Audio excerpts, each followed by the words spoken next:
Fam, what is up with the squad? It's Sesh, your favorite auntie with Uncle Tendencies in the building. Back like I never left. We've been having a good time today. Coach Coleman, it's the CC Show. What's happening? Man, happy 2026 women's college hoops. It got real quick. It got real. It got real quick, didn't it? Unapologetically black. What's happening, fam? Welcome in, y'all. Hit the like and the share. They both right there. Hit the like and the share. They both right there. Run them up, y'all. Run them up. What's up to the fam, man? Appreciate y'all pulling up. Unapologetically black. Keontae, what's good? What's good? Happy 2026, y'all. Like he said, January is where the season tell on you. January is where the season tell on you. Listen, everything before this was an audition. Resume padding, buy checks. January, that's when the accountability show up. Can't hide in January. You can't scheme your way out of January. You can't live off reputation in January. This is where the conference play start pulling them receipts. You hear me? Mocha latte. What's happening, fam? When the scouting get familiar, when the crowd get hostile, the rotation get tight, the game get honest. We're going to talk about the truth tonight. No, not projections, not hype, not preseason labels. We breaking down January games. It's going to shape the conference races. The pressure point teams are already cracking under. And the player hierarchy conversation is starting to get uncomfortable for some folks, okay? So I need y'all active tonight, okay? This is a participation type show, okay? This is a participation show, okay? Just finished hurting myself on this crab pot with potatoes, corn, sausage, and boiled eggs, okay? Okay, there we go. Dr. Ivy Girl was good. Joe Mama was good. Welcome in, y'all. Hit the like and the share. They both right there. And for those of y'all who may need a reminder, I ain't for everybody. I ain't for everybody. Okay, let's tell y'all. Found out earlier today. They found out earlier today. I ain't for everybody. Listen, I ain't for everybody. Shonda throw right. What's happening, fam? Not the crab boil. It sounds like a crab boil. That's what unapologetically black had, not me. Yeah, right. We don't have them in the studio. I don't even do crab. I didn't even do crab. I don't even do crab. Not me. It wasn't me. It's a special one, blue crab, though. It is a special one, blue crab. Yeah, it's a blue crab over there. I done heard about it. it. Juicy, what's happening? What's happening? So, yeah, y'all, come on in. Listen, let's be clear. November and December, they give us some data points. January, that's where you get the answers. Scouting reports get complete. Listen, the opponents know your counters. And the roster flaws stop being cute. If you can't score in a half court, this one is show. If your bench thin, this one is show. If your defensive identity is fake, it shows. That's why the SEC and the Big Ten feel so heavy right now. Every possession costs more. And in the SEC, we know it just means more. You ain't playing for a good win. You playing for seed, tiebreakers, confidence, survival. Yeah. These every game matters. Not just affecting rankings now. We shaping narratives that's going to follow the teams all the way to where? Selection Sunday, baby. If they can't stand the heat, get out the kitchen. You better understand it. Miracle Rider, what's good? Robert Harrington, what's happening? Oh, yeah, that's fine. Oh, please, let there be trolls here tonight. I laughed so much during the show with Rob. It hurt. Oh, goodness. It was up. Blue crab, butter, hot sauce. Hey, you hear me? I hear you. Okay, there you go. That's for some of y'all, not for me. But I can appreciate it. You understand? I'm not really a seafood person, okay? Kappa, what's happening? Tracy, what's happening? They try to come in and tell me what to do on my channel. No, this that's talk sports. What you is the beautiful thing about YouTube is that you can keep scrolling. If this ain't for you, you don't have to be here. Nobody keeps you here. You can just scroll. You ain't got to say nothing. The door is ajar. You don't even have to tell us that you leaving. You don't even have to tell us that you was here. That's the beautiful thing. Move around. Rock around. Go. Share the Cheetos and put them up now. Oh, I'm sorry. They said share the Cheetos and put them up. Now it ain't. If you don't bring enough for everybody, what's the rules? I'm sorry. Juicy, thank you for the like and share. Here you go. My fault. Here you go. All right. Over here with the Fritos. I got you unapologetically. I got you. No red meat for you. No. You really don't eat meat anyway. Yeah, hit dogs holler. You understand? Yeah, Queen, what's happening? Loretta Turner, what's happening? Yeah, I'm not for everybody, and I ain't gonna apologize either. Now they told y'all since March the 1st of 2025, what? On Demon Time. Since January 1st, what? I done told y'all I was gonna get rudest. I'm finna get rudest. Rudest. Yeah, my rudest. Since they didn't understand ruder. I'm getting ready. We done graduated. Rudest. We done turned up. No, these the honey barbecue twisters, mocha latte. Don't do twist flavor. He got the flavor twist. Yeah, don't do me like that. Okay. But y'all know I got articles. But I'm gonna talk to Coleman a little bit too. Yeah, rudest. I'm about to be in my rudest. Yes, they didn't understand ruder. Hey, take me through there. Y'all tell me, what's the first thing? Coach, I'm gonna start with you. Y'all tell me in the chat too. What's the first thing you look for in January to tell if a team is real? First thing I look for is basketball is a game of runs, and can they bounce back? First quarter, can they find their way, figure things out, and then also look for camaraderie on the team. Is there a natural team chemistry, right? Because the order to have good defense, you got to have good teams that like being together and spending time together. So conference play is a kind of a measuring tool of how close is your team, and did the coaching staff do a job of bringing the team together, right? What is the culture of the coaching staff? So what gets exposed a little bit when you get in conference play is the culture of the head coach. Because everybody knows everybody.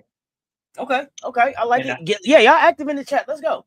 Yeah. Did y'all hear Turner B supposed to play next week according to Don? I did not hear that, but okay. I'm looking forward to it. Team Unity. Them favorites, Joe Mama, you like them favorites? Yeah. Let me know. I'll send you some. Unapologetically black say that those honey flavored twists be busting. Yeah, they busting. They busting. Okay. Yeah. Mocha latte say, oh, okay, hold on, my bad. Okay, now you say defense. Okay. Yeah. Thank you. Thank you, Denise Oliver. So really, okay. Go ahead, Coach. I'm sorry. So yeah, this first game is conference play, but because you have so much deep, rich history and so much familiarity, you're going to look at character of your so-called key players, the character of the key players, how they go about adversity during that first game, and do they pull together to make a response as a team?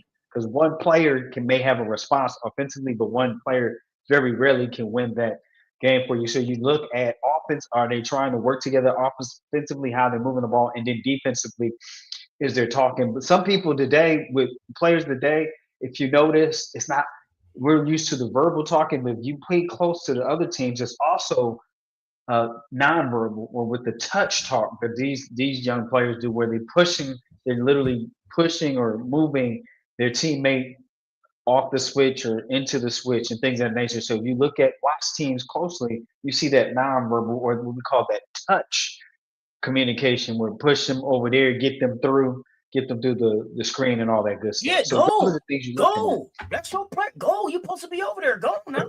Yeah. Yeah. Mm-hmm. So those are things you look for early to see where's that passion at. Does those basketball waters run deep to get you to the goal of a championship? Okay. I like that. Okay, then y'all tell me too. What team do y'all think January is about to expose?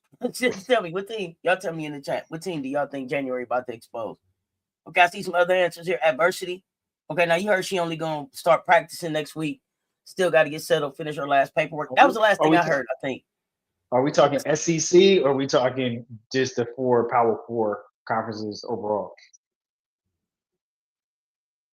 As far as who January is about to expose, whoever you think they about to expose, it don't matter. I mean, Whatever we got to conference. decide. I mean, we knew Notre Dame was going to get exposed, but it just they got Georgia Tech to handle. And it's without a character. Here's the thing. Here's the sad thing. It's without like take right.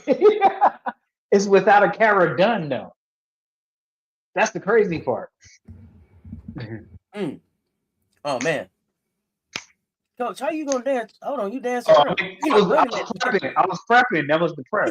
Look, hold on. Coach went to dance. Coach excited. Hold on. Okay, for Alicia Kappa, I appreciate it.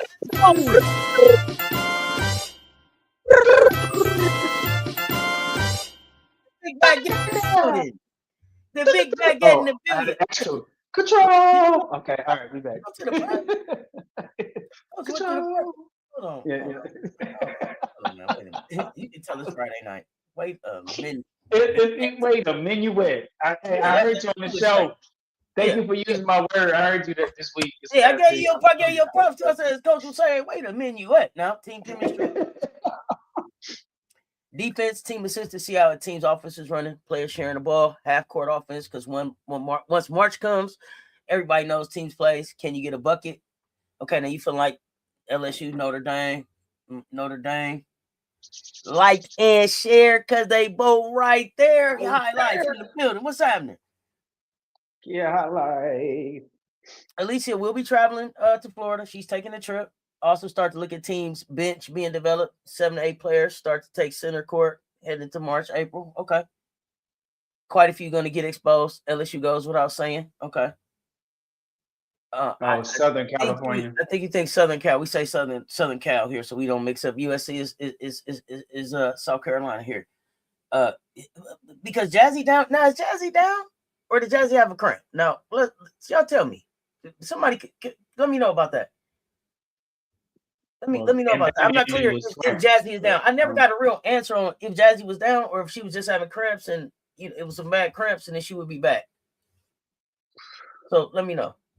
And then I thought that somebody said that they was also bringing in a player early. So somebody confirm that or Southern California. Debunk that in the chat for me. These are all the things that I think they have to though. They have to bring a player in. I think they're in a situation where, if possible, they would need to, just because they have a roster shortage. Really, not enough. So let me ask you something: is defense or decision making more likely to break first under conference pressure?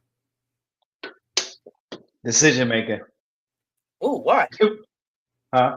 Because the pressure, how you respond to that, right? So how you respond to backcourt pressure, press, not press, half court, or how you respond, right, to different defensive looks in the half court setting. So it's the decision making, right? Because the decision making is on both sides of the ball. Okay. Right? Do I stay? Do I go over top of the screen? So the decision making to me, I look at as a coach, I look at both sides of the ball, not just offense. Gotcha. Okay.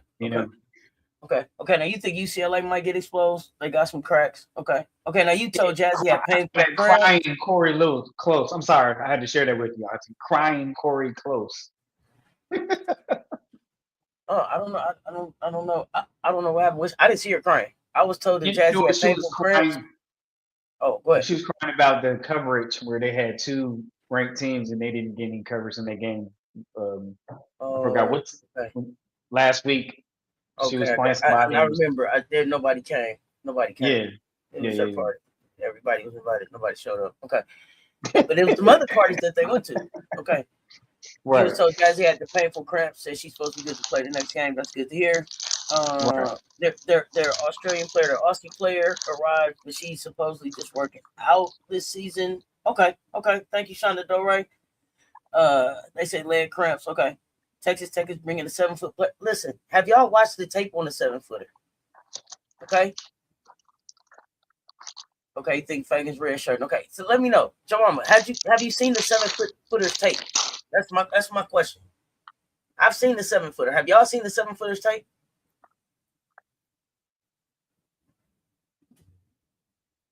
Okay, you did. Okay, good. Okay, see, mocha latte. Okay, then you did. Okay. He's snacking on these honey twist Fritos. I ain't had my dinner yet. Audie gonna move that 7-footer out the paint. Easy work. Okay. Better yet, what's her name? Who? Oh, please pull up the video. Check out the film. There's film on her. And then I have questions. Is she a pro player coming over going to college? Is she in high school? Is anybody aware? I'm not sure. Let me know. Golly had to tone down on Jazzy and rely on other players to score. She seemed to run through Jazzy, and she needs to stop before Jazzy get hurt and end up missing games. This is a lesson they need to learn down there. The 7-footer. What's her name? What's her name? Except, see, this is the same kind of conversation I'm having. That was the same thing I was wondering. I was wondering what the hell that lady is.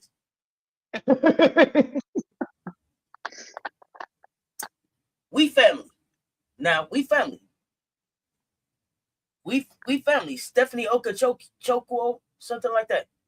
I was gonna ask how old she. See, that's what I'm saying. That ain't no shade, but she looks older. Okay. Y'all don't want to have no real conversation. No, y'all know. Okay. Okay. All right. Okay. Y'all keep talking about this 7-footer at Texas Tech. Okay. Y'all keep talking about this. Okay. Okay. Tallest woman and see the tallest woman and everything. Okay. It sounds like you're looking in your backpack and then let me find something. Yeah.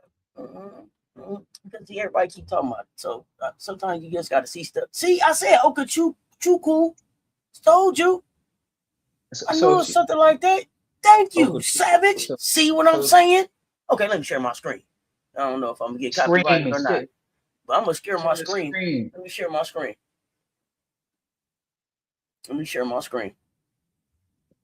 See how I can share my screen.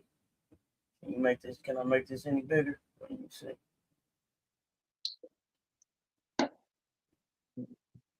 Can y'all see that? Okay. Let me see. I can see.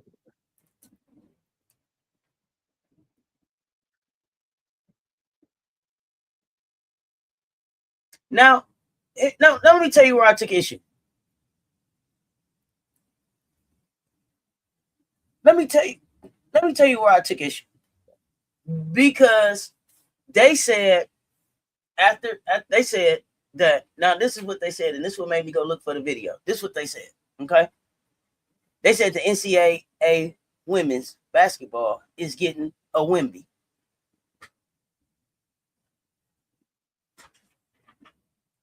Wemby Yama? You see my face. I don't put that type of pressure on this woman. Don't put that type of pressure on that woman. Okay, and I don't know. And I'm not being funny. That's not no shade. She looks older to me. Yeah, she looked like she be working out, trying out for the dub. Something. Okay, so now I'm not the Big 12. This is a real question. I need for y'all to tell me something about her. I'm trying to find out. This is a serious conversation right now.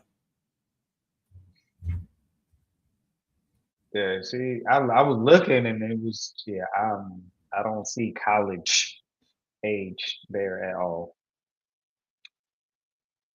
I think those days are behind her, but what do I know?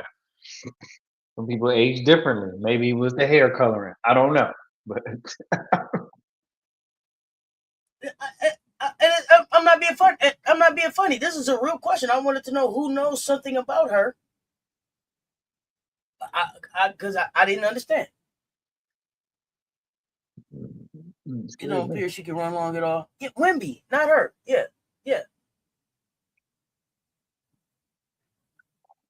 I wasn't impressed with that workout film though. Yeah, I don't have any reason not to believe that this isn't a woman or anything like that. I don't even do that kind of stuff, y'all, for real. You say you see her kids are in college. FM, I'm not. Shit. Her kids with her. They going to school at the same time. So she's actually 7'1". Oh my goodness. She has a wingspan of 7'4".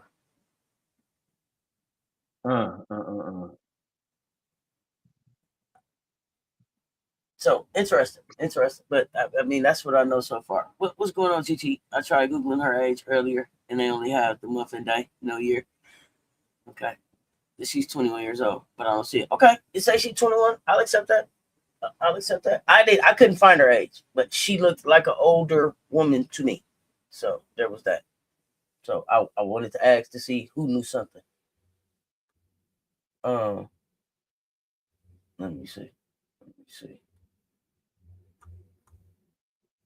Yeah, I was just wondering if we had an age, and not that you had to be that that she could only be 18 or whatever. I was just wondering. 23. She got some red shirts. I don't know. It's just not sitting well with me. Just the eye test right now. It's not sitting well. Auntie. It's just not something just ain't right. She just looked. She looked like an older woman. She's 21 and played in Japan. Thank you. See that? What I'm just asking. Real questions. No stats on her that I can find. Okay, 21, played in Japan. So a pro coming over to college. Got it. Okay. So I wanted to know. Thank you. Okay, now I got articles today. That wasn't the article I had, but y'all kept talking about the 7 foot. So I wanted to everything. It wasn't one of the articles, but we always, we had the conversations that we need to have here.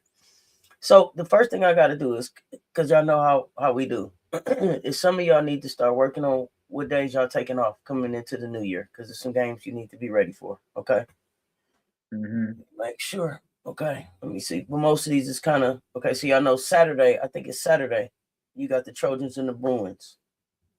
Okay. Now on the 11th at 3 p.m., the Longhorns and the Tigers. That Texas and LSU play January 11th. That's a 3 p.m. game. January 15th, the Louisville Cardinals, Notre Dame Fighting Irish. That's a 6 p.m. game. Okay.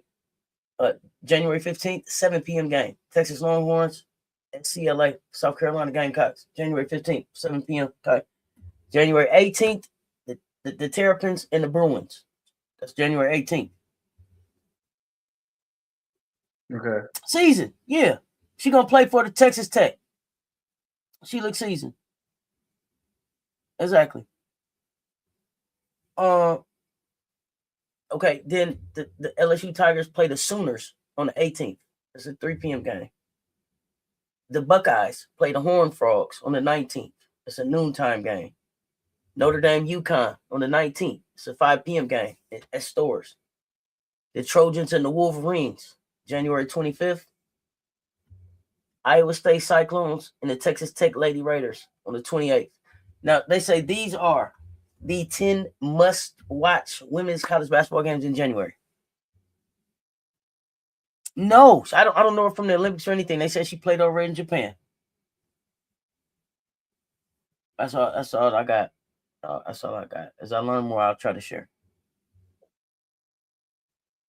Okay, so then the 10 must-watch games. So I got some questions about some of these games. I want to ask y'all about the Trojans and the Bruins, because this is I mean, they have Pauley Pavilion. It should be grown folk basketball. Jazzy Davis has been doing everything. This is going to test maturity, I think, more than talent, coach. So can the Trojans generate quality offense without rushing the possessions against the Bruins? They can if they adjust some of their scheme, if they're willing to sit and go deep into the shot clock, because they do have the offensive ability to do that. But the habit or the pattern that non-conference has been get it up there, get it out, go, and spread out the floor. I think in Big Ten, you see you have spurts of transition basketball, but it's a lot of Big Ten plays in the half court set. They want to grind you out. They want to walk you down, walk down the shot clock. So the thing is, I don't know if they practice you got to practice the patience of shot clock Mm-hmm. in offense. So Highlight, what you on? Go ahead. So if they're practicing the patience with working the shot clock, then yes. So we don't know. We'll see. We'll see if they can adjust and be adaptable to that. I think that's going to be important because I don't think they want to get into a spread out. UCLA is not the UCLA, but I think this UCLA's got a little bit more better skill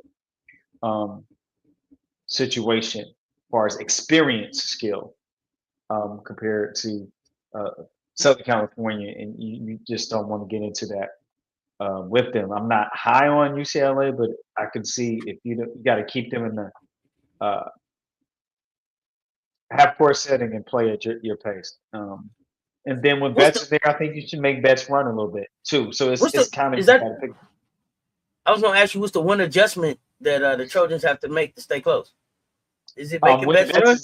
Yeah, I would make her run when she's in there because she's not. Because if you notice this year, they're strategically rotating Betts in and out so that she can be ready so Betts can be ready to finish the game. Lauren Betts, that is.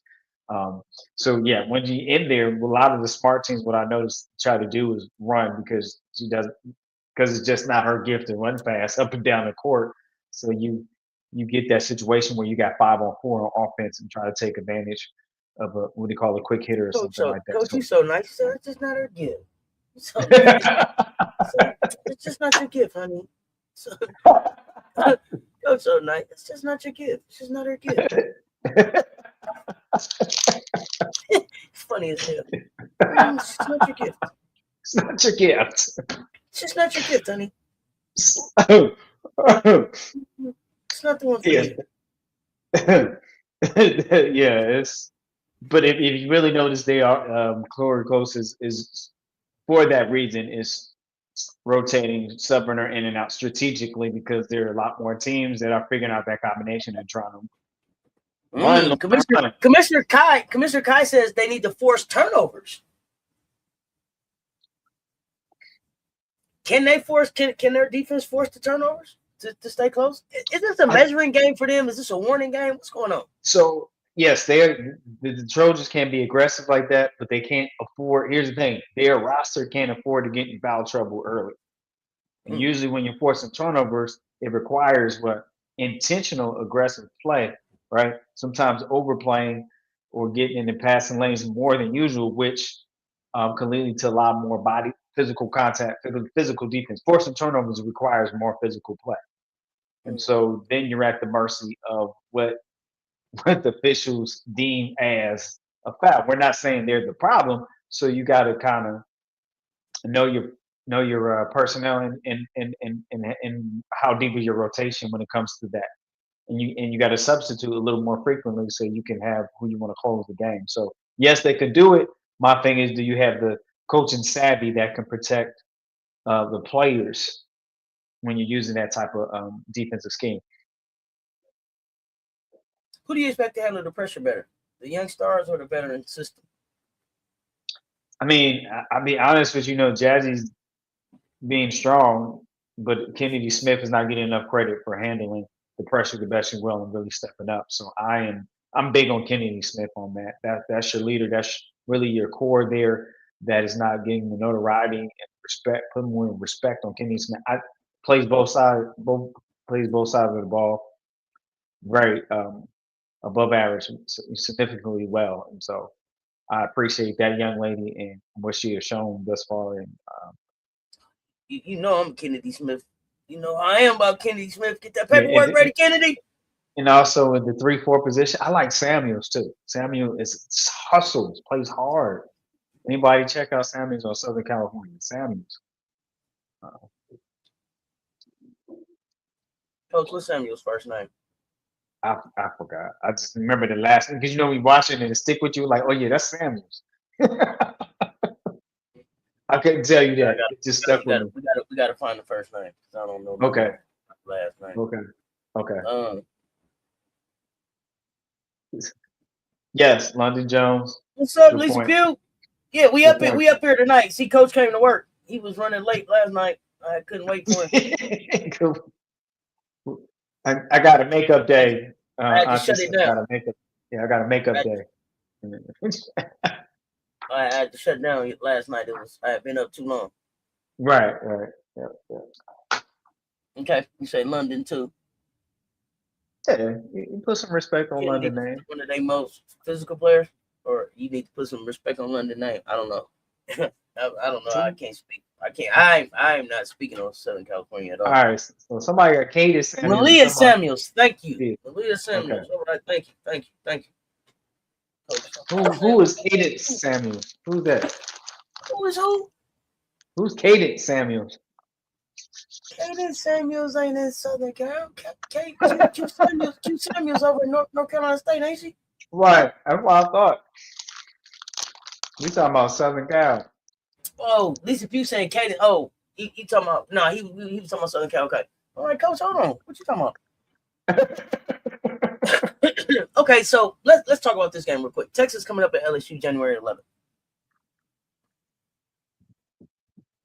Yeah, LSU is gonna want to have chaos. They gonna want to.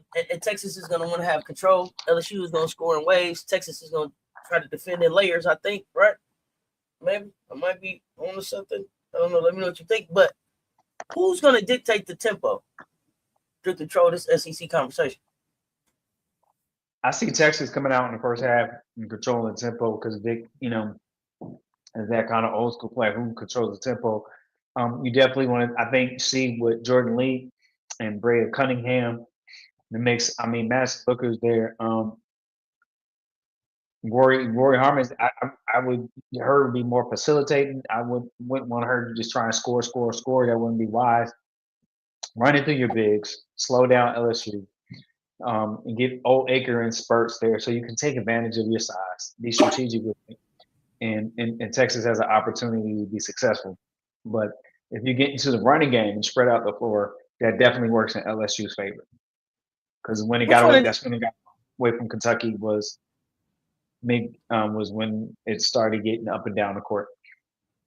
which one of these teams has a bigger margin for error? LSU, they don't have any leadership, no defined leadership. Yeah, and unfortunately, because we watched them just play, if they don't find any answers to the breakdown or to not being able to finish, I think they still have some questions to answer just because what we watched in the conference opener. So I'm just going by the proof is in the play. I'm not even, what I mean, we're not being subjective. We're just going by what we just watched and witnessed. Mm-hmm. And so you have a coach that's playing on the road at Kentucky that blew a lead and almost botched a loss, and then you have a team that's played at home and didn't know how to finish. Wow. Mm-hmm. Well, I mean, well, you know what, Coach? We hadn't talked about the the LSU game. Tell us your thoughts. I'm intrigued. Let us know what you saw. We didn't get to. Let me hear from you on that game. What was it that you saw? Where did it go? Where did it go wrong? Where did it go off the rails for LSU? Well, for LSU, you're up 6 and 8 points. You're deep into the fourth quarter, and then you never made adjustments to contain their key scorers. You kept allowing them to go 1-on-1 instead of doubling and forcing somebody else to score. That's the only thing I reflect on. I watched that LSU and Kentucky game we probably might have talked about it, so I watched it 2 times, or 1.5, just so we can have some in-depth study here and in-depth conversation. And so you had Strack was on a heater, Key had moments, Boom was a surplus there. And so I'm the type of person that you got Key and Strat going, you got to make some double teams and force them. We call squeeze it, make them squeeze that pill, make them force it to a different opportunity. And then I would, force it to a Boom, force it to a Hassett, something like that. It was just in the fourth quarter, they let the one-on-one go too much with the key players. That was causing them the most problems for LSU. Kentucky fell because they couldn't get down in transition defense, and LSU took advantage of that and scored a lot of points, driving to the bucket. And Kentucky is exposed because they can't contain one-on-one when they have quick guard driving to the back. So the upside for LSU was that they were quicker on the perimeter and they can get to the basket in one-on-one coverage. And so now it becomes a chess game. So did Kim not take advantage of that enough, or what did you see as the problem? Well, you went away from what got you the lead. Or Okay. they stop. I don't know how that happened. It seems like teams get a lead by doing a certain offensive flow, and then you go away from it. I never understand that. I don't remember if that came with substitutions. I don't know if that came with foul trouble. I don't actually remember. I think it was more a little bit of both. To be honest with you, because it was a few foul trouble, a little bit. Do you expect LSU to have a better showing on the road at Vandy? At Vandy, I do. I still think they have some things to answer. Who's going to guard Blake's? You got Sasha Washington. They're just some solid players. Got style of play.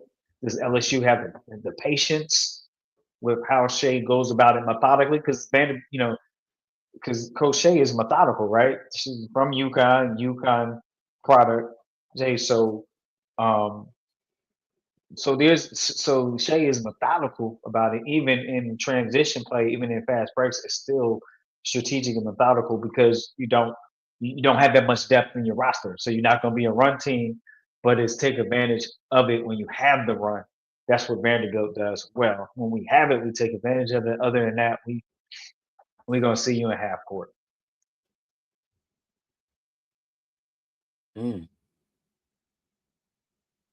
Wow. Okay. And then is Manda Mwatanda over at Vanderbilt?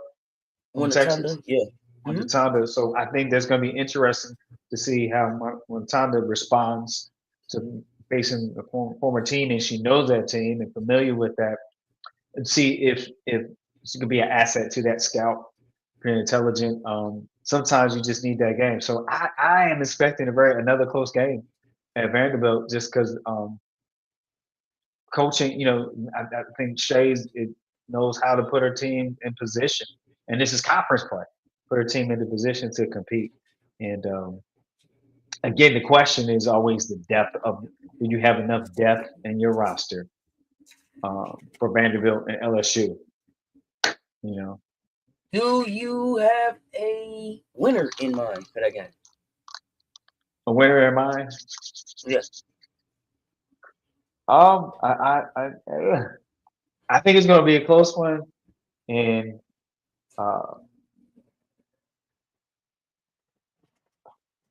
I want Vanderbilt to get the win, but I think LSU overall has the more talent, but that doesn't mean the more talent always win. But I see LSU finding a way to bounce back from that.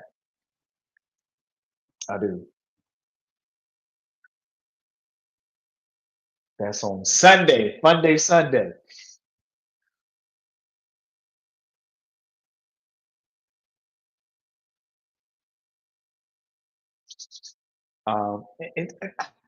I don't know. And then I think you're going to see even more improved Michaela Williams. You learn from the game. So I'm looking to see more from Michaela Williams. I mean, even though Michaela did everything to do to put her team in position to win. So at that point, that wasn't a play. To me, that game wasn't a player thing. That was more move your chess pieces better and manage the game a little better. So you said Chichi good energy. If Blake has a high scoring game, Vandy takes no breaks Blake. Yeah, that's gonna be hard to stop the momentum, right? Because when she goes like that, then it makes it easier for all the other teammates, for all the other players to score, right? How important is my laser to this win? I think you got one. They got to let her loose a little defense that she plays, the hustle and bustle. I think is important to get more than 15 or 16 minutes. I ask you, if you got the talent like that, you got to put it on the court because every game matters in the SEC. Put it in the court. She knows how to. Well, here's the thing: you have a person that knows how to close big games. Use the experience. Hello, somebody's coach. That just blew my mind.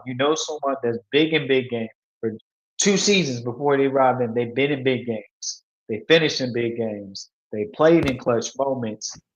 You've got to use that experience. You got to put that experience on the floor. That's a great point, Coach. That's a point that I didn't even think about. But one of the things that even Drip says about Marlasia is she's a gamer.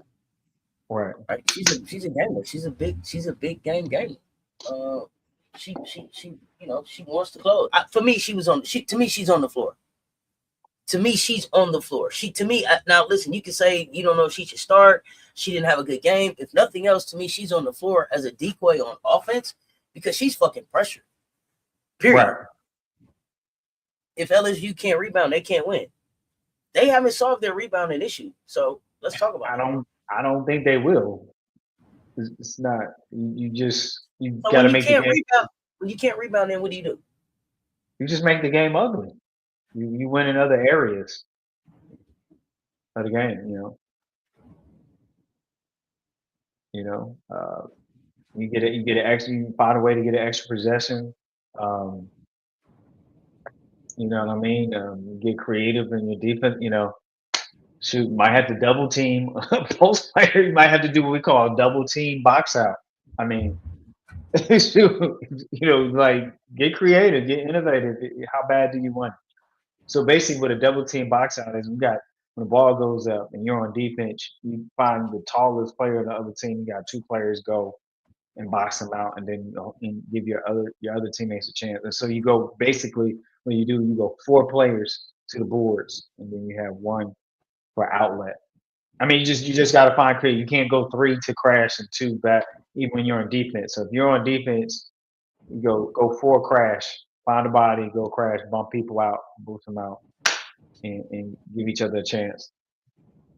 And then that one person will be if it's a long rebound, that'll be like your floater, your roamer. So it's different ways you can try it to see what works, depending on who you're playing that night. There's different ways you can be creative with that when you know it's a challenge to rebound, because as you say, they have some height requirement challenges in certain positions. Hey, yeah, man. LSU ain't riding all the rides.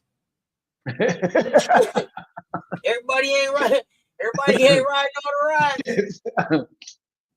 I'm just saying, everybody ain't getting on all the rides, man. Everybody ain't hitting the line. Period. I'm just saying. The thing is, rebounding is not jumping. Rebounding is putting a body on someone first. It's body, then ball. So we talk about the 2 B's in rebounding. Body, then ball, meaning putting distance between you, the offensive player, and the rim. That's why you want to put the body on him, because you're putting the distance and giving you an opportunity. You say body, we say backside, man. Put your booty on him. You gotta put your booty on somebody, man. I mean, hey, put your booty on somebody, man. Back them down, get them out of the way. But as the male coach, I gotta say body, because I don't. I get you. But for those of y'all who don't know what he's saying now, get bend down, put your backside on him, move them around. Right. Those problems, they don't look like they try to do the dirty stuff, box out, play defense. Well, that's something they got to work on as a team. That's got to be a standard. That's something they've got to hold each other accountable on. They can't get to a championship without those things.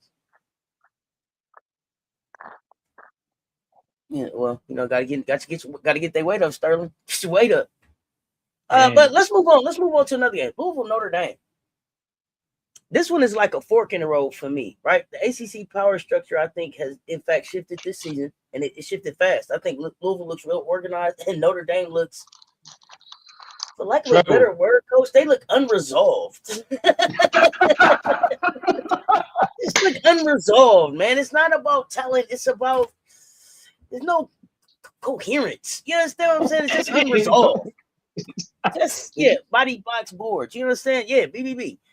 They just look unresolved to me. I'm just not clear. Which team looks more prepared right now, though, to lead the ACC, in your opinion?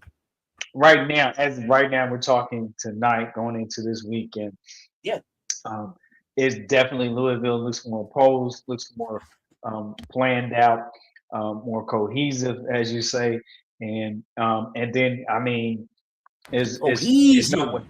Cohesion, and then there's no way that I got to let Hardy loose, because there's nobody jumping out the gym with Hardy, and I think it's be tough to guard Hardy in the post, and Notre Dame they're not 1v1 defensive coverage. They're matchup zone because of their roster challenges and their shortage of roster play. They don't have much depth on their roster, so they don't play. If you watch them, they don't play a straight up man to man. It's called either amoeba defense or a matchup zone. It's man to man matchup in a zone concept. And so when you have that, in Louisville can go either way now. Before they weren't always like that. He was a 1-3-1 type of coach, but now he has an athlete that can play man to man and they can go zone, and then they're going to press you.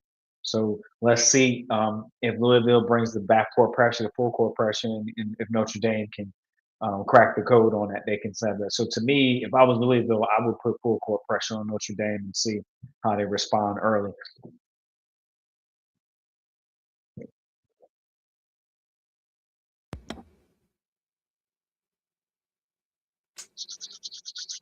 Can Louisville win ugly if they need to? They do. My thing is though, I think even their great players are still getting the experience how to close out these close games. So the only concern I would have is there's some good players like your Robertsons and what's that Robertson Hart? Who's the other one? It's another guard there. Last name, help me out now. Amari Berry is there. Barry, yes.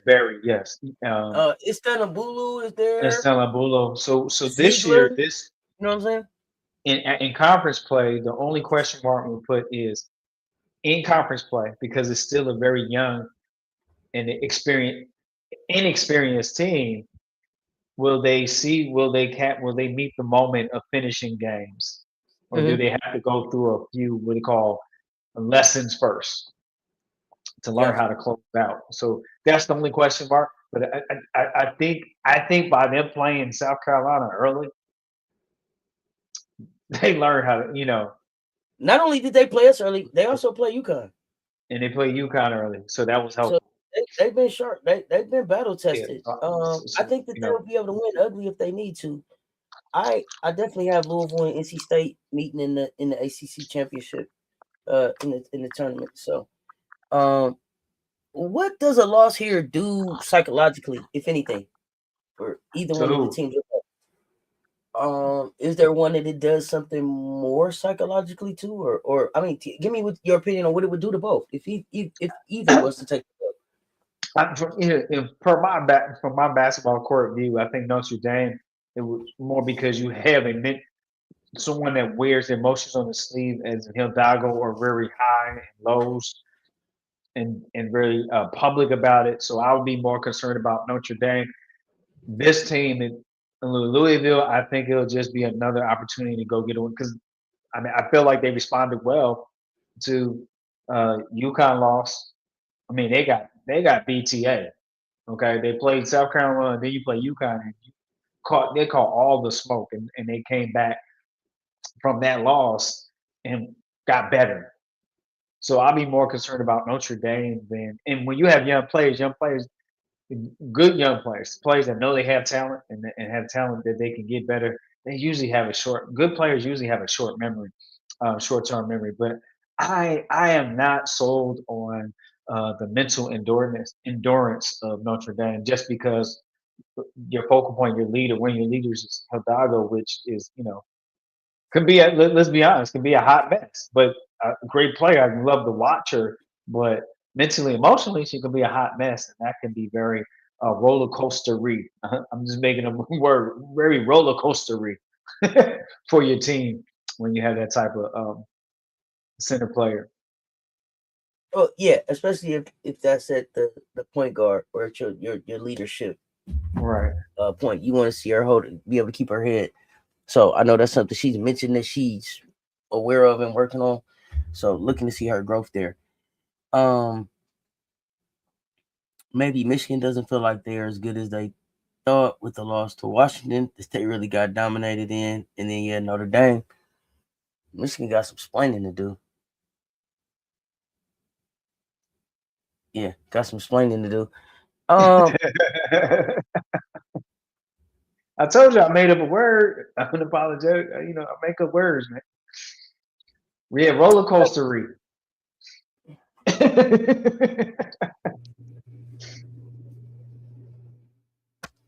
We could have a conversation about Texas, South Carolina. Y'all know how I feel, Coach. You can give your opinion. It's not revenge basketball. It's more like evolution basketball. We remember the last meeting, and it's about what we learned since then. It's going to test our depth, our discipline, our adaptability, and we've added so much to our offense and defense. Not even talking about like the big baguette or any of that. Just what we've added as a team with our cohesion and chemistry and being tested with injury. I think we're gonna adjust better in game, and our front court play will decide this one. But go ahead. One of my input is I'm gonna say Gotti. Gotti was just saying Agot McKeer has grown leaps and bounds, and now she's back, and that's going to be key with defensive matchups and being able to stretch your defensive coverage.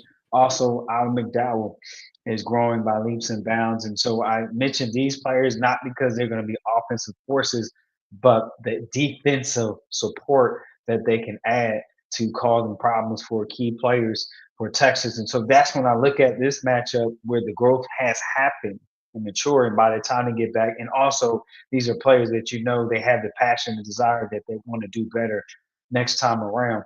And then you're going to even have a more mature um, true post player, Oka, Medina Oka. So, and just working, you see the things that Oka is working on.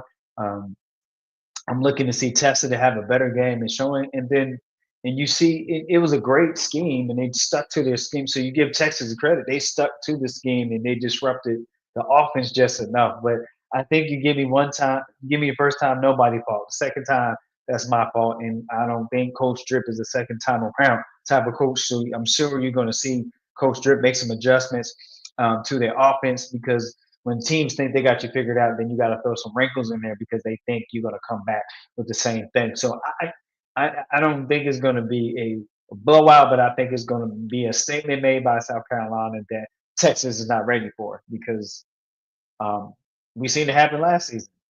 you know, So, oh no, yeah, Jermaine, I'm chilling, man. I'm taking my medicine. Uh,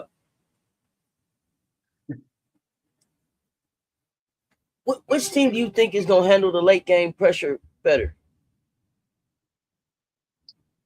for us, Texas and South Carolina. Yes, sir. Texas. I mean, excuse me, no, South Carolina. I mean, South Carolina because they have their depth back and their growth in Texas, and you have a different rotation. And the thing is, Texas is not going to be used to what they're saying because what they have more accent. And I'm not even including the big baguette. I'm including just the growth you've had with the core you've been working with to this point. They're coming with a different look, and they're coming defense. I just watched the game twice against Alabama, and oh my goodness, you know, um, we listen. McDaniel's just relentless on the point guard on the ball. So I think you got different with a little healthier roster. You got different looks, different pressure you throw out there. Um, that can what cause people to try to get to their second, third progression in offense. So I think the defense is going to be the key for South Carolina to cause problems, and that's where you come up big in crunch time. I mean, I got us beating their ass. I ain't even tripping. Uh, that's all I had on them. Iowa State, Texas Tech. This is an Audie Crooks checkpoint right here. Texas Tech Right. undefeated, and Texas Tech is undefeated. I don't want to take nothing away from them. Ain't nobody solved that problem yet. But is Audie Crooks matchup proof?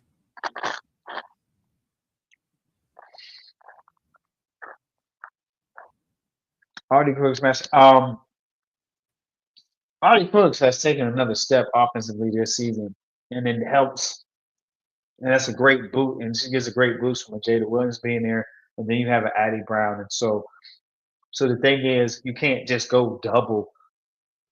You just can't send a double and a triple team on um, Crooks all the time because you have other offensive skill sets that can, that can get your team on the weak side. So I love the way Audie Cooks is playing. She's playing with the passion. She's playing with the confidence, and not just the confidence in herself, but you see the confidence that she has with the team that she's playing with. If you notice that, that's what I've noticed too.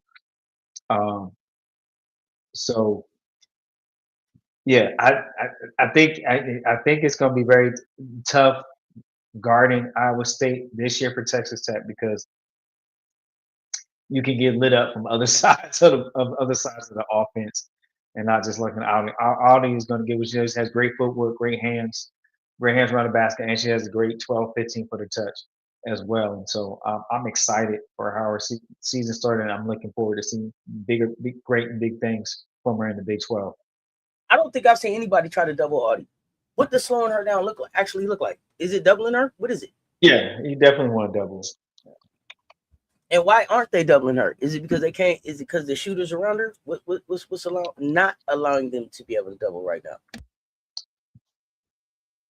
Right, because you got what you just said. You have shooters that can knock down open shots when you give them enough time to stop, think about it, and shoot the ball. So that helps when you have consistent shooters around you. It gives you what it gives you affords you the opportunity of a 1v1 moment in the post.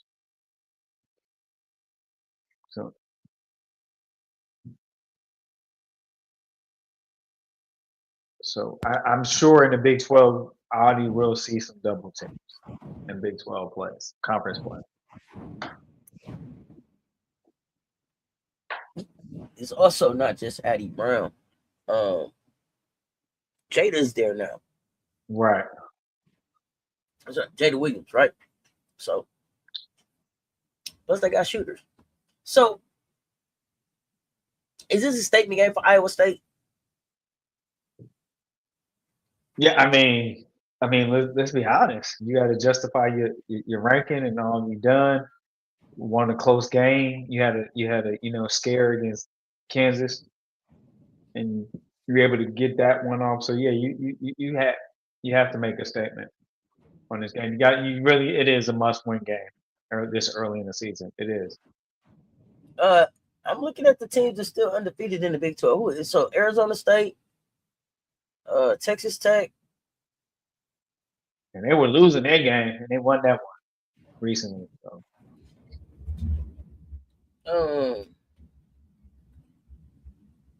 TCU still undefeated. TCU probably, I think, is still undefeated.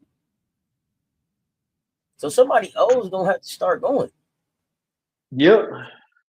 Some of these O's gonna have to go. O's the nose. No.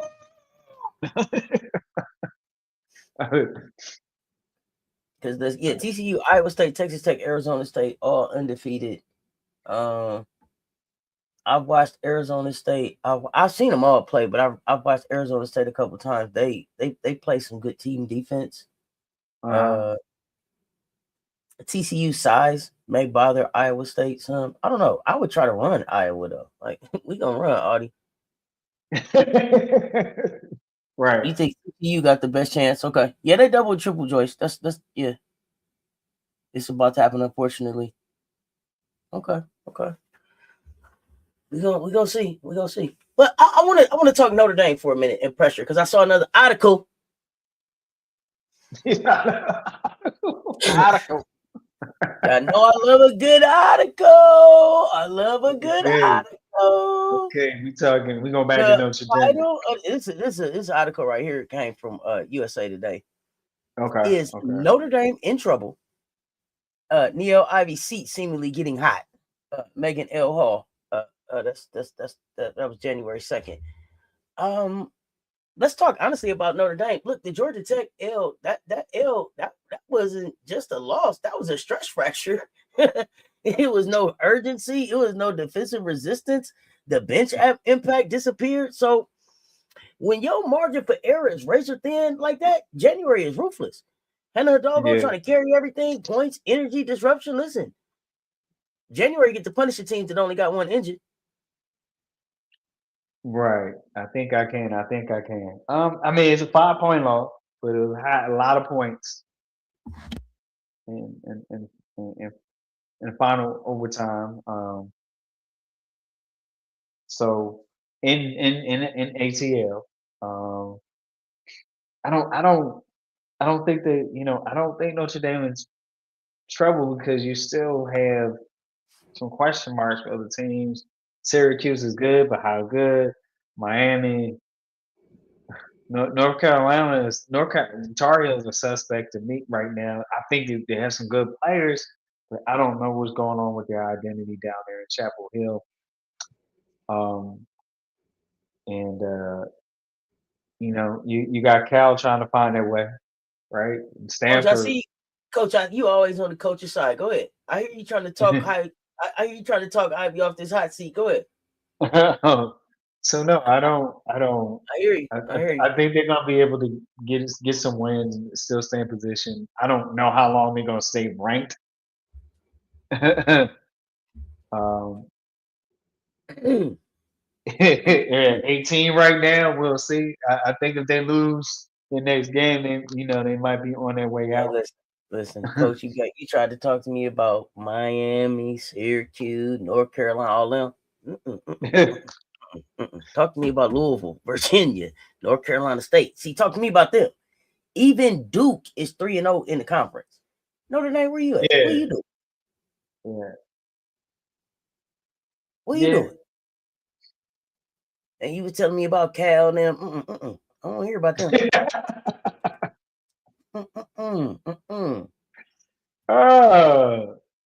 Ivy doesn't have a complete team. They miss a Koval right now. Well, whose fault is that? That is Ivy heating up to me, y'all. Going on down the slide. I expected a roller coaster season for Notre Dame with the personnel they have. Me too. I told her, I said it last year, like, yo, all Hannah's help is leaving right now. Meanwhile, in Columbia, there we go. Meanwhile, in Columbia, y'all know how I go.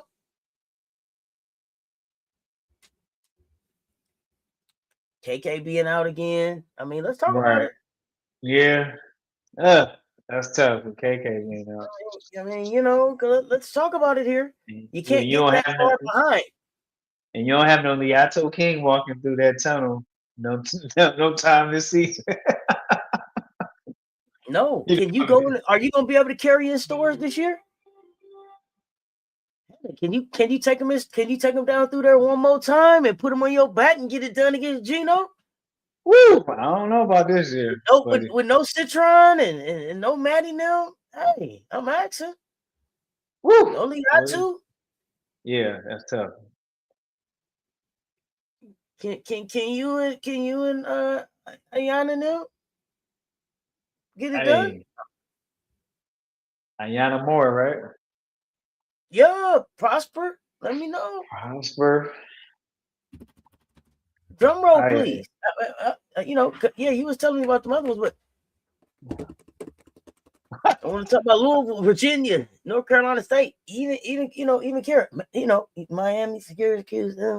But see, here's the problem because Notre Dame ain't supposed to be middle of the pack. Right. And Georgia Tech ain't beat nobody in the conference but you. Woo. They didn't play 3 conference games. They ain't beat nobody but you. Well, let's see how Notre Dame responds to this game. You think Hannah gets her first loss to UConn? Shauna Del Rey, when I checked with the Magic 8 Ball, it said it was decidedly so.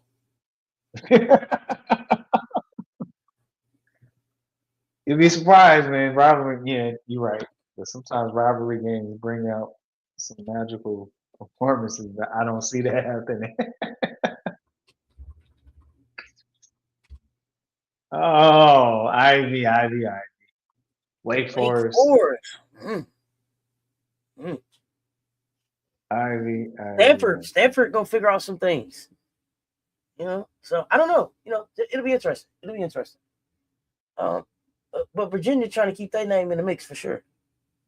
Kamora Johnson trying to keep them in the mix. For sure. Yeah, they did. Hey, listen, Hannah been down. Hey, Hannah beat them at home and in stores already. She been to stores one time. That's what I want to know. Like, can she get it done again? We're gonna find out it is Hannah or bust. It's Hannah. It is Hannah or bust this year. And Hannah got hit in this last game and got up slow, and they thought Hannah was hurt. So you think Ivy good for another couple years? Ooh-wee. Yeah, I don't go that far. She gonna have to do something. She gonna have to do something.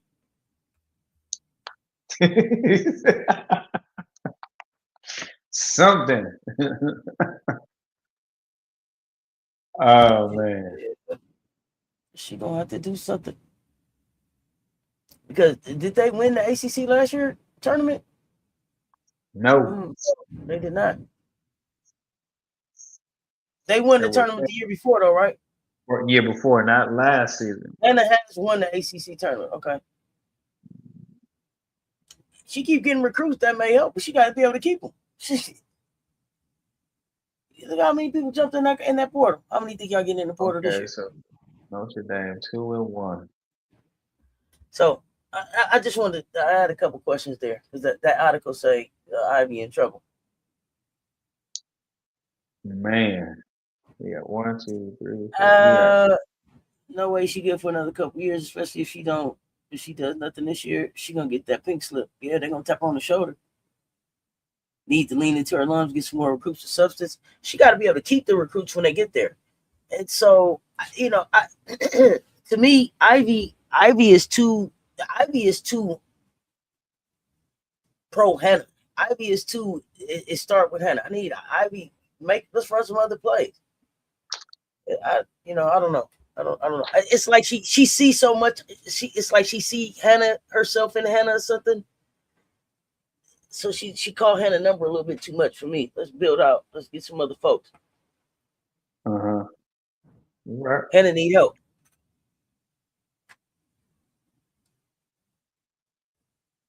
So is Audie Crooks forcing the conversation that she's moving up in the National Player of the Year? Yeah, too focused on Hannah. She a fan too. Friendly. Yep. Exactly. Yeah. I'm serious. I was looking at the way that she was looking at Hannah when Hannah was talking at the presser, and I was like, I ain't never seen a coach just enthralled. I was like, I couldn't tell if Hannah wasn't supposed to say what she said or what. You was thrown off. Do I think who coached like Spoon? No, I don't think she coached like Spoon. She kept Citron, Maddie, and Liv 4 years, but it's too focused on Hannah at times. Well, Citron, Maddie, and Liv, they had been there before Hannah, and they knew they was leaving before Hannah. Right. Hannah, I told y'all last season that Kate Koval wasn't gonna be there no more. I wish I would go back to the live. I told y'all. I said, oh God, Hannah said she's sick of her. That girl won't be there next year. Remember, I told y'all that. Do y'all remember? She had on Hannah's blended hoops. You knew that was her favorite. And then it looked like she kind of tried to do her hair kind of like on the up, kind of like Hannah. I don't know what kind of sister coach she going on here. But yeah,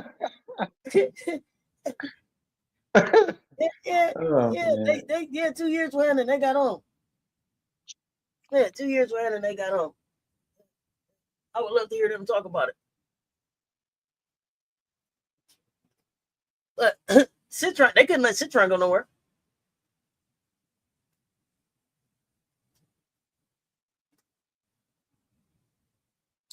No, I don't know that Koval wasn't a big loss. But the problem is that even though Koval wasn't a big loss, you didn't replace her with nothing either. So that's like 2 times with that spot you took an L. Let's recruit better. Olivia gone, Koval gone. Who else left? DeJesus? Did she leave? Was she there? What, DeJesus? Who else left from Notre Dame?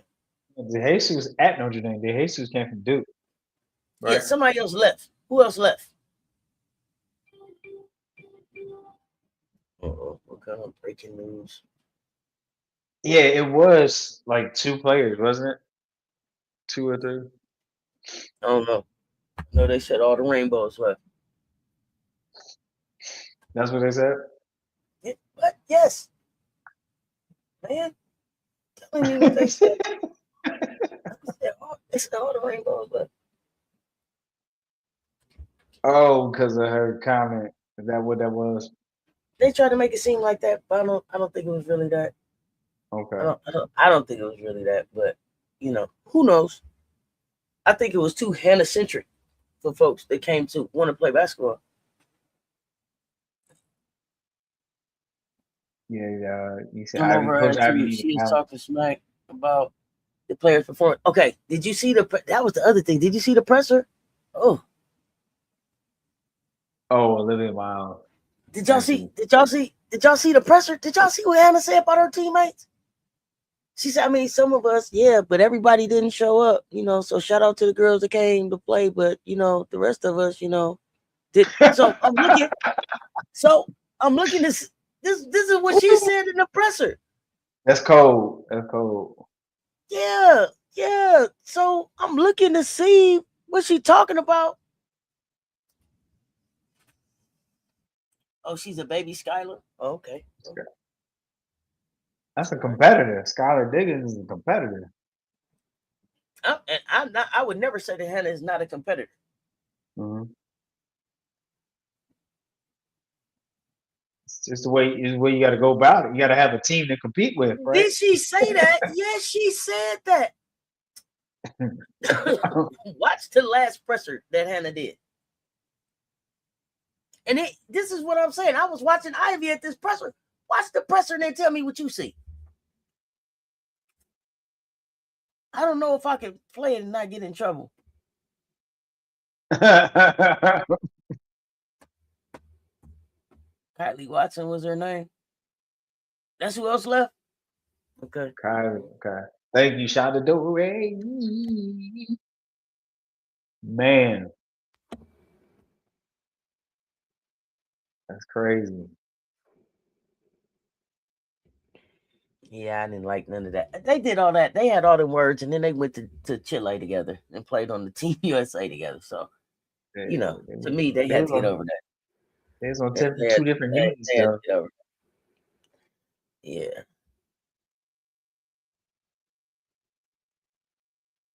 Yeah, I think that was the one that was Powell's friend. Watson? Oh yeah, Lisa Pugh is too long. I'll play it in the mansion after, but I won't run it right now because we got to do pick'ems and everything. you blame it on pick'ems. Oh man. And I know we got 2 days worth of pick'ems. So, and yeah, then I don't know what's wrong with y'all, but my program is on. So.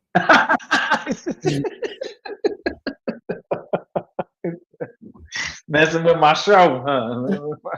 My program is on. I'm trying to see is it RIP Jannard or not now. Forces. I got to see what's going on with sports. Hey, well, it messing with your Friday night show. Okay. No, man, ain't no my show on. Oh. We got 2 days worth of pickups. We got baseline brunch coming up on Saturday. Yeah, messing with your show. Coach, take us into. Did you see the clip of Chloe getting that work in? You know I did. Chloe looked good as hell. Don say it might be quicker than it need to be. My goodness, Chloe looked good shooting that ball. Chloe, shoot it. Shoot that bitch, Chloe. Shoot that bitch, kids. If Ivy get fired, she'll get a job in the dub. I don't know if she'll get a job in the dub. They're not hiring black women in the dub right away. I'm just saying. I'm gonna just be honest. She get like a high mid-major job. They're not just rushing to hire black women in the dub right now. I don't know about that.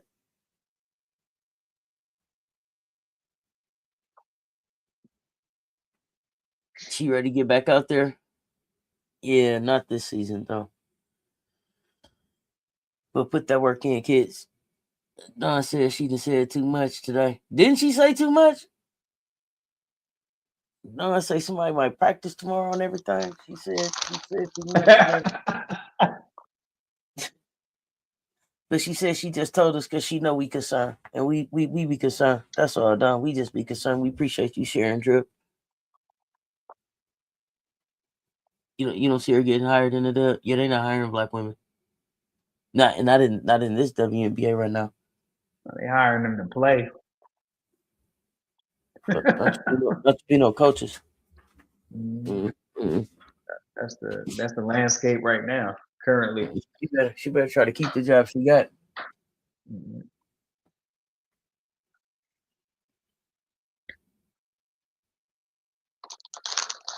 To play. So we got pick'ems. Ready for pick'ems? Oh yeah, let's run the pick'ems. Let's run the pick'ems before it's too late. We got Saturday and Sunday pick'ems. Pick'ems.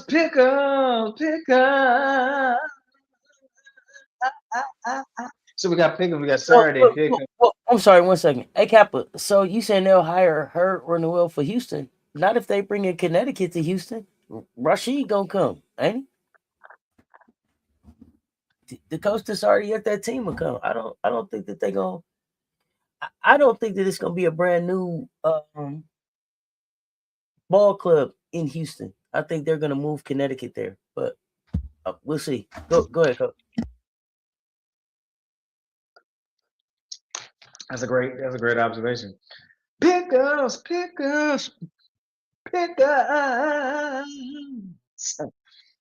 And we got Saturday tomorrow. Saturdays. Women's college hoops starting with 12 p.m. Eastern time. We got number 1 UConn Huskies playing in Connecticut against Seton Hall Pirates. Who do you have? The Pirates or the Huskies? Pirates or the Huskies? We're going to go a little rapid fire here. Pirates or the Huskies? Number 1 UConn playing in Hartford. That game will be in Connecticut. Hartford won't be in Storrs. It'll be in Hartford playing Seton Hall. Who do you pick? 1, 2, 3. Let your pick'ems loose as you're figuring out that pick'em. Chi Good Energy has the Huskies, the UConn Huskies. My home state, New Jersey, is represented in the top 25. Brittany has UConn. Kappa has UConn. FM says UConn. Miracle Writer for you says UConn's going to get it done over the Seton Hall Pirates. Shot in the door. Race Huskies. This UConn Huskies, unapologetically black as Huskies. One of my home states is being represented in the top 25, or at number 25, the Princeton Tigers taking on the Penn Quakers on tomorrow in Philadelphia. This will be played at Penn at the Palestria. So you got the Tigers getting it done, or are they going to get knocked out in 25 just like that against Penn? It is a type of rivalry game. You got the Tigers or the Quakers or Penn. Who do you have? Lisa Pugh? Guys, UConn getting it done. Yeah, Noel did get a job in a rival. FM's got the Huskies. Pencil against the regular. It will be. She a head coach. She a head coach at Rival. Lisa Pugh's got UConn. So you got the Princeton Tigers or the Penn Quakers. Who do you have? That Princeton is sitting at number 25 in the nation. Penn Quakers. Penn. Penn, like Penn, University of Pennsylvania. Quakers. You think the Quakers are going to beat the Tigers? Need some people. The who coach? The Penn Quakers. That's what they call the Quakers. Look it up. I'm telling the truth, trying to know right.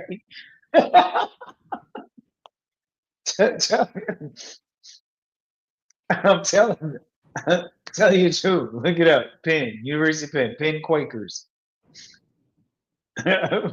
As y'all figure out that one, Chi is weak. As you figure Chi good as you figure that out, we're gonna go into the 7 p.m. That was a 2 p.m. Eastern time game. We're gonna go to the 7 p.m. Eastern time game on a Saturday evening game. You're gonna go with the Princeton. You go with the Tigers. Shouted over right. Thank you much. Got Arizona. Quakers like the oats. Why y'all like this? Why? Why y'all like this, bro? Y'all are like Quakers like their people. No, I don't know. Arizona is not. If we're going to go and play Texas Tech at 7 p.m. Eastern time in Lubbock, Texas Tech is ranked number 21 in the nation. You got Arizona. You got the Arizona's Wildcats. You got the Wildcats or the Raiders. The number 20 playing in Lubbock, 7 p.m. Eastern time on a Saturday. Um, yeah, Princeton is number 25 in the rankings. I'm not making this up. I promise you. Chi Good Energy's got Texas Tech getting it done against Arizona. Lisa Pugh's got Princeton getting it done against the Penn Quakers. Penn Quakers. Unapologetically, Black's got Texas Tech getting it done against Arizona Wildcats. Miracle Rider for you said Texas Tech going to get it done at home in Lubbock over Arizona Catholics. Got Tech getting it done. Texas Tech. Shenandoah Braves got Texas Tech getting it done at home over the Arizona Wildcats. As you continue to finish that pick 'em. Let's move on to the 8 p.m. Eastern time game on a Saturday. Women's college hoops. Southern California, number 17 is UCLA. Bruins, number 4 Bruins in the nation, 8 p.m. Eastern time. This is played at the Pauley Pavilion at UCLA. So the Southern Cal will be at UCLA, 8 p.m. Eastern time. You got the Bruins or the Trojans, Lady of Troy. Fire up the chat. Pick comes. Red Raiders are now the oldest team in D1. I was picking it and you said it. I think you might be correct. FM. Good observation there.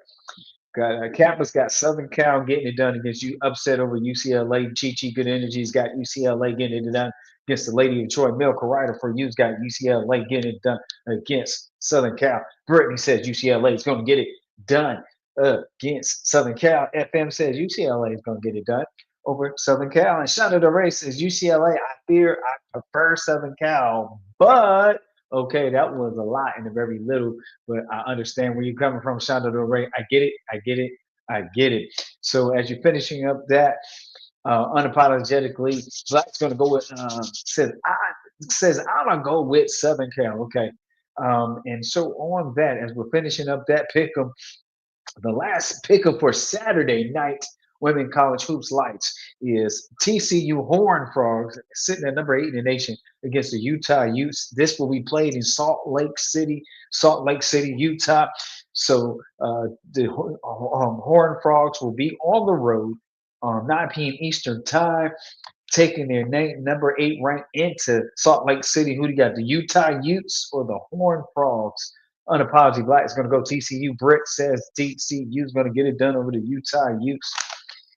Anybody else as we're firing the chat up with your pick'em? Sandra Del Rey's got TCU. As you're still figuring out, we're going to go over the Sunday Fun Day as you're finishing up your Saturday pick'ems. Kappa says Utah is tough, but he's going to go with TCU. The Horned Frogs here. Chi, good. Did you already do your pick'em? FM's got the Horned Frogs. Lisa Pugh's got TCU getting it done over the Utah Utes on that game. Go. Chi Good Energy says TCU is going to get it done. The Horned Frogs is going to get it done over the Utah Utes. So as we're finishing up Saturday night, Women's College Hoop Lights pick'ems, we're going to move on to Sunday Fun Day, Women College Hoops, starting with the matinee series at 12 p.m. Miracle Riders got TCU getting it done over Utah Utes. 12 p.m. number 18 Notre Dame, currently at this moment number 18 Notre Dame playing against Duke Blue Devils in Durham at Duke's home court. Who do you have? You got the Fighting Irish or the Blue Devils on Sunday Fun Day of Hoops. Let me know. There still apologetically Black still believes that Notre Dame is going to get it done against Duke. Miracle Rider for you says Notre Dame. Kappa says Duke is going to beat Notre Dame. Hidalgo in them. As you're finishing up, Chi Good Energy's got Notre Dame. Shot of the Ray, Notre Dame. Britt says Duke is going to get it done at home against Notre Dame, Hidalgo, and them. Moving right along as you finish it up. Kia Highlights got Duke also getting it done against Notre Dame. Let's go over to another matinee. Illinois Fighting Alumni coming off a upset victory over number 7 Maryland Terps. They're going to be facing number 24 Michigan State on 12 on noontime, and it's going to be played in East Lansing. So the Fighting Alumni are 13-1, and Michigan State 13-1, ranked number 24, playing in East Lansing on Sunday Fun Day of Women College Hoops. Who do you love? You got Illinois, or you got the Fighting Alumni, or do you have the Spartans? Michigan Capitals got Michigan State getting it done against Illinois on Sunday Fun Day. Chi Good Energy's got Michigan State getting it done against Illinois on Sunday Fun Day of Women College Hoops. Here, right, Brittany's got Michigan State as you continue to that.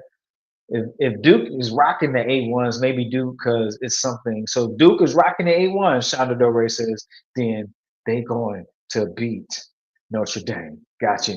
Shonda Dore says Michigan State is going to get it done against the Fighting Alumni. Kia High Life has Illinois upsetting Michigan State with the number 24 ranking. As you finish that Miracle Rider for you, says Michigan State is going to get it done in East Lansing against the Fighting Alumni. I used to live in Champaign, Illinois. Nothing there but the college. That is facts, real facts. Let's go over to another matinee, 12 p.m. Eastern Time game. As you continue to roll in your pick'ems here, we have Missouri.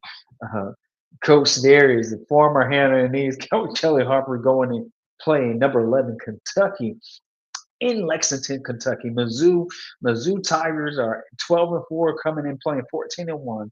Kentucky in Lexington. You got the Wildcats or the Tigers on that game. So Mizzou is playing in Lexington. Fire up the chat. I pick them. I give them. You pick them. You pick them. Shenandoah Ray says Kentucky's going to get it done against Mizzou. Chi Good Energy says Kentucky's going to get it done. Kappa says the Wildcats are going to get it done against the Tigers. I am the Tiger. Not this time, Mizzou. Unapologetically Black says Kentucky is going to get it done against Mizzou. As you're firing up the chat with this pick'em, over in the ACC, Kia High Life has Kentucky getting it done against Mizzou. As you're firing up the chat with your pick'ems, here we're going to move on as this rapid fire. Number 16, UNC North Carolina playing Stanford. Cardinal Stanford coming in at 12-3. Tar Heels are at 13-3. This game will be played in Chapel Hill at 1 at 1 p.m. Eastern Time.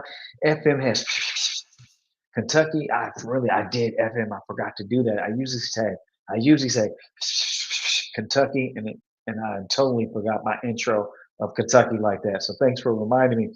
And so we have 1 p.m. Eastern Time in Chapel Hill.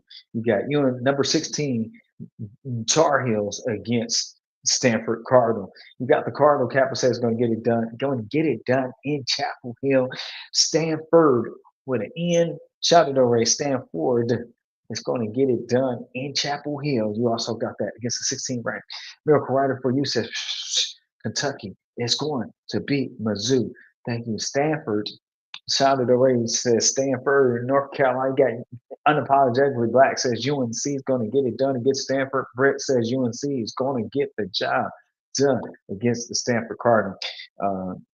As we're finishing the chat on that, we could continue on our rapid fire at 2 p.m. Eastern Time game. You got number 3, Southern California, 14-1. The Nerd Girls, Stanford. That stands for Stanford FM. UNC is going to get it done against Stanford. Says Miracle Rider for you. Number 3, South Carolina, 14-1. They're going to Florida, to Gainesville. Gainesville, Florida Gators are 12-4. 2 p.m. Eastern Time game. Gamecocks against the Gators. Who do you have? Number 3, bringing in number 3 ranking into Gainesville on Sunday Fun Day. Women College Hoops. Unapologetically Black's got Southern California. Got South Carolina getting it done against Florida. Chi Good Energy's got the Gamecocks getting it done against the Gators. Shout out to Ray's got a whole lot of Gamecock emojis, and FM's got even more Gamecocks emojis. It is Gamecock emojis all over this chat. Put your Gamecocks in the chat. Wow, wow, wow, wow, wow. Feeling the love. Kia High Life with Gamecocks and emojis. Um, Miracle Rider for you says South Carolina. Go take care of them Gators. Lisa Pugh says South Carolina. Now that's all caps, literally all caps. And so we have here, we have, as we're moving on, I'm loving Gamecocks love in the chat. Nothing but the best. Now, as we continue this rapid fire, we got number 10, Iowa State playing number 22, Baylor in Iowa State, in Ames at Iowa State. So Baylor Bears number 22 in the nation coming in with 12 and 3. 12 and 3. And Iowa State is 14 and 0. Who do you have? You got the Cyclones, or do you have Baylor Bears?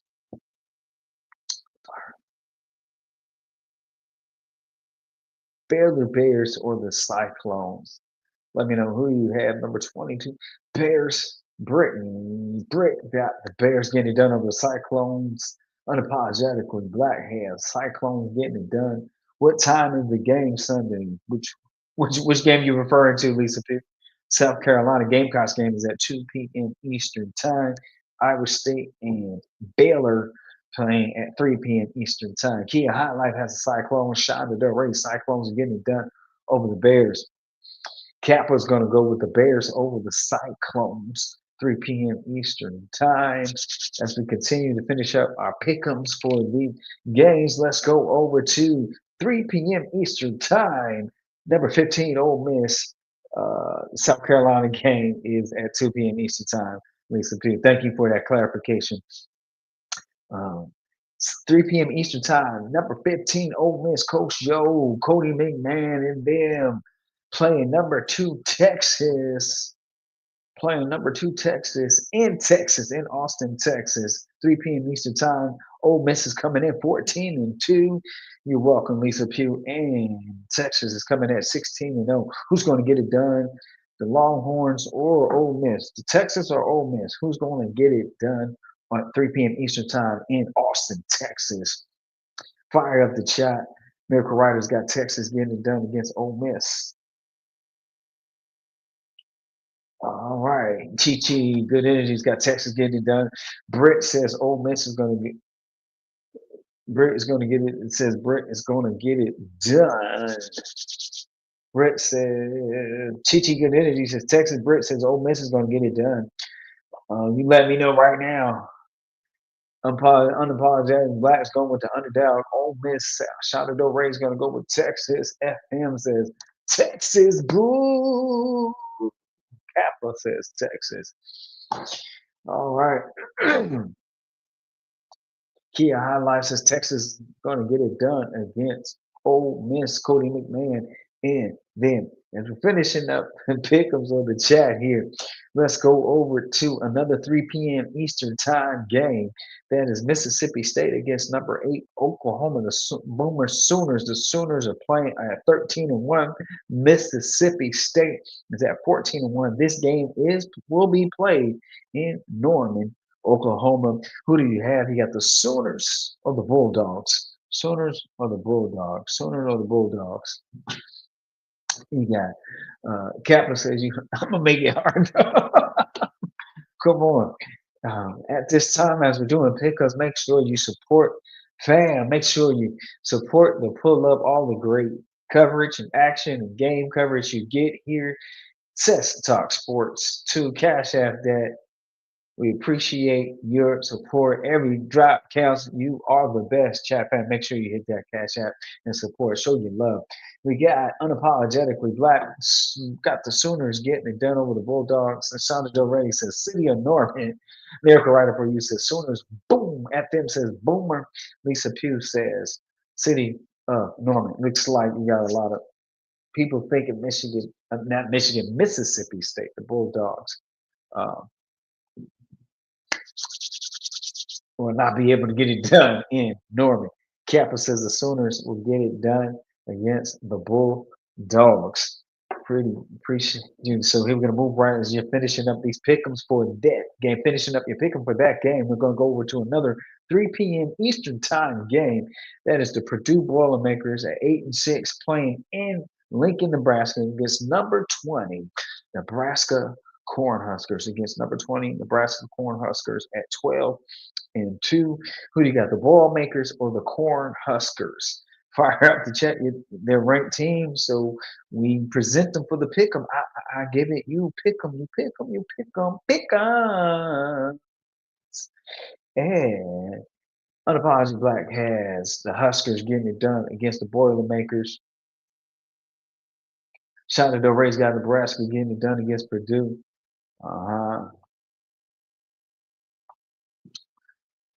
And as you continue, Sooners, Kia High Life, you got the Sooners getting it done against the Mississippi State Bulldogs. Appreciate your pick 'em on that game.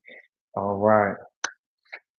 And we got anybody else for Boilermakers and Nebraska matchup in Lincoln, Nebraska, number 20, Cornhuskers. We got FM's going to go Nebraska over Purdue Boilermakers. Good. As you're getting your last thoughts to fire up the chat with your pick 'em for Nebraska and Purdue, let's go over to Vi Tech as Virginia Tech, 4 p.m. Eastern Time against Louisville, number 13 in the nation. Coming in at 13-3, Virginia Tech is going to be playing them at the KFC Yum Center in Louisville. And Virginia Tech is coming in at 11-4. Who you have? You got the Hokies. The Hokies or the Cards or the Cardinals? Hokies or the Cardinals? Who you fire up the chat with your pick? The Cardinals are going to get it done. Unapologetically Black says the Cardinals are going to get it done against the Hokies. Shona Del Rey says the Cardinals are going to get it done against the Hokies at home at the KFC Yum Center. In the chat, Brett says the Cardinals are going to get it done against the Hokies. Kaplan is going to go with Tech over the Cards. Lord save my Officer T. Davis, save your boo, Coach Ivy, and we pray. Right, good to see you, Coach Officer T. Davis. Officer T. Davis, what's up, fam? Happy New Year! FM says Louisville is going to get it done against Tech, against Virginia Tech. Chief T says the Cardinals are going to get it done against the Hokies. Miracle Rider says, "Yep, I'm Cardinals for me over the Hokies." What's a Hokie? That's like a turkey, right? Wild turkey. I think so. Somebody check me on it. That's what I thought anyway. So moving right along. Wait a minute. It's Purdue Boilermakers. Go look it up. I'm not making this up. That's what the school. That's the mascot. Cardinals are going to get it done against the Hokies, says Lisa Pugh. I love you. And we're moving right along to a 4 p.m. Eastern Time game. Number 23, Tennessee is playing Auburn in Auburn at 4 p.m. Tennessee is at 9-3. Auburn is at 11-4. Number 23, Tennessee is playing Auburn at 4 p.m. Eastern Time Sunday, fun day. Women's basketball. Fire in the chat. I give them. You pick them. These mascots. Hey man, I'm just giving you the names of the mascots. I don't make them up. Sunday fun day. All right, Kappa has the balls getting it done. FM, what is that? I'm trying to see. Yeah, I'm trying to distinguish what that is. I apologize if I can't distinguish that. That emoji. I apologize. Help me out. Kappa had the balls getting it done over Auburn Tigers.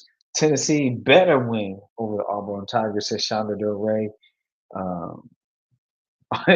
Hall of Fame Kim Caldwell. Okay, I hope that sounds more sarcastic than true, but I will leave it to what your chat just says. So we got Tennessee and Auburn playing Auburn. The Vols playing the Auburn Tigers in Auburn on Sunday, fun day.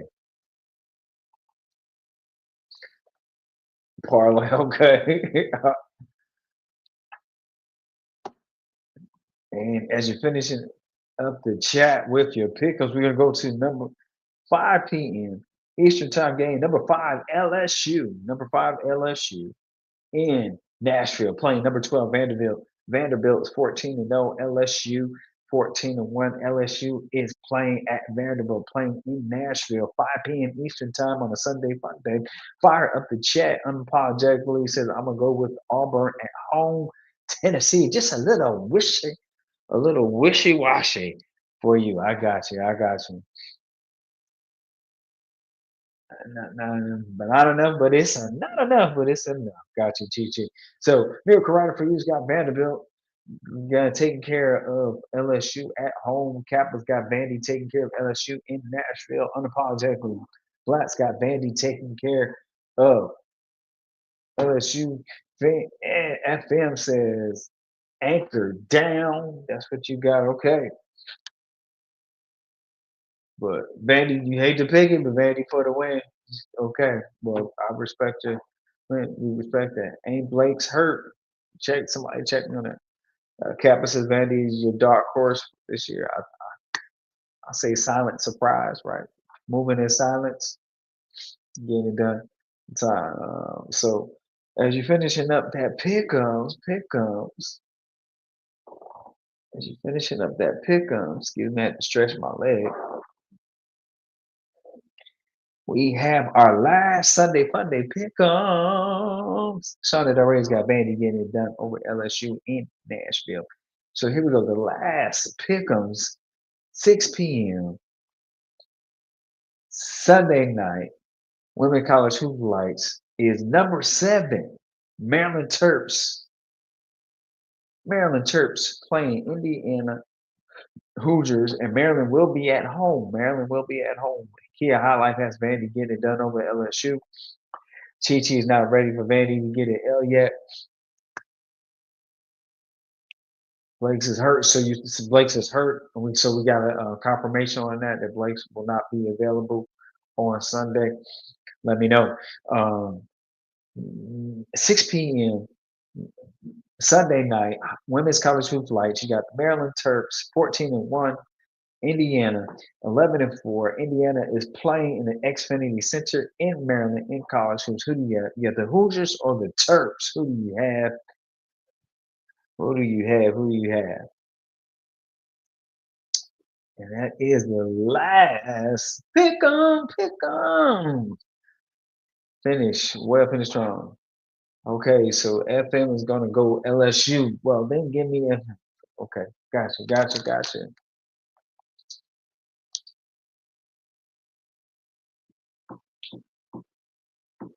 Right now they stay at 7. We go by what they currently listed as. Unapologetically. Appreciate you.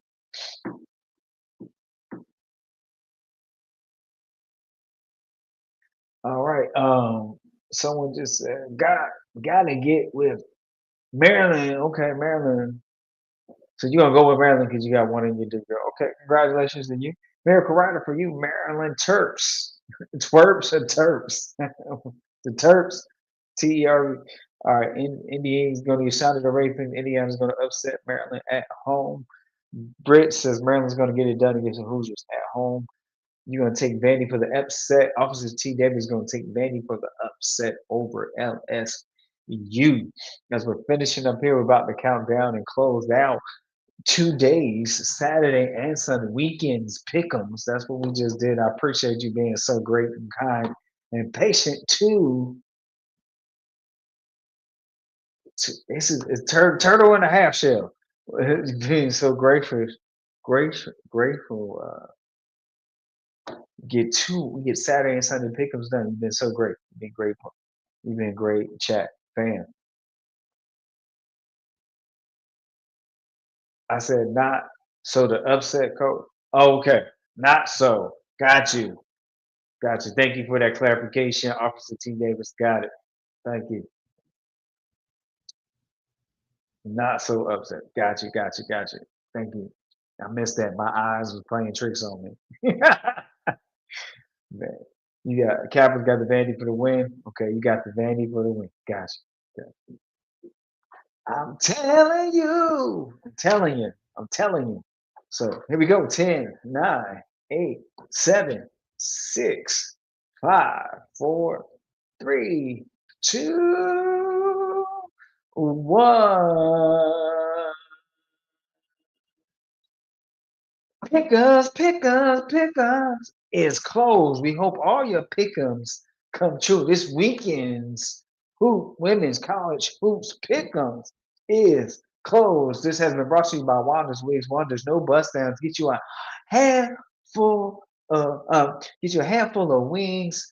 Wanda's wontons. Hold the olives, and don't forget the mint julep. The mint julep. Back to you, Auntie. Back to you, Auntie. Bro, not the mint juleps. Not the mint juleps. I mean, well, we got the pick'ems in, y'all. I'm back tomorrow with Baseline Brunch, 11 a.m. Pull up and hang out. We can already wrap this thing up, man. It's going on almost 1:30. It was great night of hoops talk. Appreciate y'all pulling up and rocking with us. After that rebounding performance, see, here we go. I ain't gonna do that. Yeah. I ain't going there. I ain't going there. Oh man. You said you ain't doing I'm not doing it. I'm not doing it. I'm not doing that. I'm not doing that, Officer T. Davis. Oh my goodness. Yeah, it was quite a performance. It was quite a performance, though. We'll have to talk about it in the mansion. By Monday, when the new rankings come out, LSU should be number 11. Kentucky should be number 8. I don't think LSU falls out of the top 10. I don't have them dropping further than 10, y'all. Because 6 and 7, so 5, 6, 7 lost and 18. Uh-huh. I don't think they fall out of the top 10. Especially because it was the end of the game loss. Yeah, I don't think they drop them out the top 10. Right. Not yet. That brand, I think they brand and everything like who was saying that? Was that Gamecock Fan Commission saying that? I forget who was saying that. Keeps them in the conversation too. I don't think they get out of the top 10. Is it the brand? You said they're gonna lose to Vandy, huh? Okay.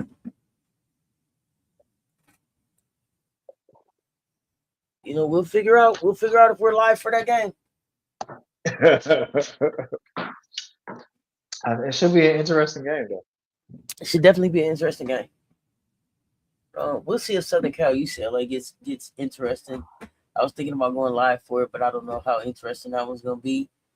So we shall see. We shall see. But Coach, give us something positive to get on out of here with, man. Man, I'm going with another Dawn Staley quote for today to move us on out of here. So I understand success. Dawn Staley says this. I understand that my success isn't about championship. It's about bringing together people who were once and in some ways still are divided. It's bigger than basketball. Keep on hooping, my friends. Keep on hooping. Be great in your preparation and become excellent in your performance. I mean, we always watching in the living room, so games will be on in the living room. I'll definitely be hanging out in the living room. I just don't know if I'll be live. But if it gets interesting, I'll come up on the live probably. We'll see. But y'all, I appreciate y'all pulling up and rocking with us. Y'all hit the like and the share. They both right there. Y'all make sure y'all hype this thing when it's over. Ayana Moore missed another 3. She out of there too. Dogging her on the sideline. I ain't got time. Wow. Damn, Chi. Yeah, the great Dawn Staley, y'all. And with that, y'all, we finna get ready to get out of here, man. Y'all pull back up and rock with the ladies on the Baseline Brunch. Tomorrow we're gonna talk. We're gonna talk overtime losses. We're gonna talk LSU, Kentucky. We're gonna talk Gamecocks. We're gonna talk hoops. Until next time, y'all know what it is. It's Coach Coleman. Let's talk sports. Y'all stay tuned. Talk soon. Love y'all to life. And we out.